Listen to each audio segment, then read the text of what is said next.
দীর্ঘ সময় ধরে চলা সামরিক অভিযানে মৃত্যুপুরীতে রূপ নিয়েছে ফিলিস্তিন অধ্যুষিত গাজা অঞ্চল। হামাস নির্মূলের নামে নিরীহ ফিলিস্তিনিদের উপর চলেছে গণহত্যা।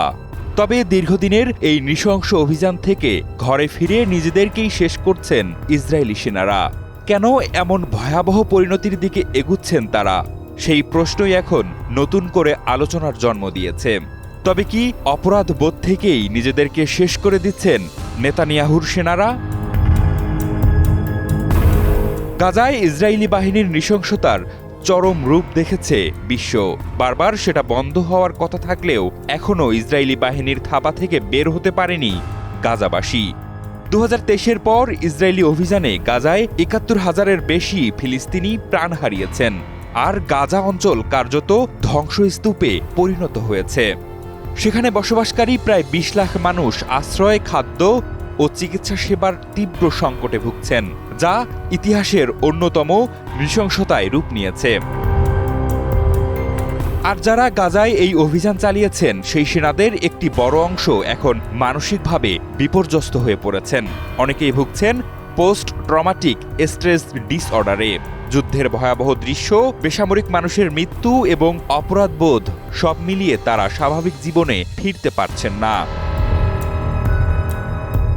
ইসরায়েলি পার্লামেন্টারি এক প্রতিবেদনে উঠে এসেছে এমন উদ্বেগজনক তথ্য, যেখানে বলা হচ্ছে গাজাবাসীর উপর নির্মমতা চালানো ইসরায়েলি সেনা সদস্যরা মানসিকভাবে বিধ্বস্ত হয়ে করছেন আত্মহত্যা।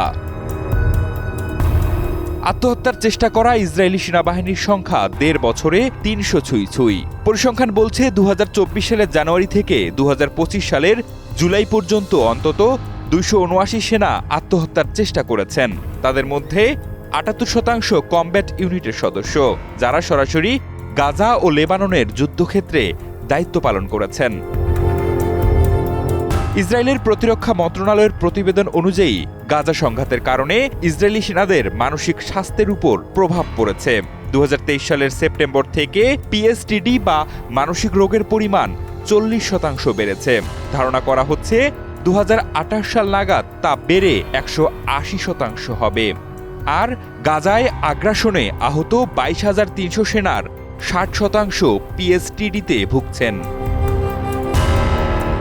ভূমধ্যসাগর উপকূলীয় শহর বাত ইয়ামে সাফিং থেরাপির মাধ্যমে সাবেক সেনারা সমুদ্রের ঢেউয়ের সঙ্গে নিজেদের ভিতরের ভয় জয় করার চেষ্টা করছেন। গাজা ও লেবাননে সামরিক সংঘাতের পাশাপাশি ইসরায়েল এখন নিজেদের সেনাদের মানসিক স্বাস্থ্যের এক গভীর সংকটে পড়েছে, যে সংকটের শিকড় গঠিত হয়েছে গাজায় চালানো ধ্বংসাযজ্ঞই।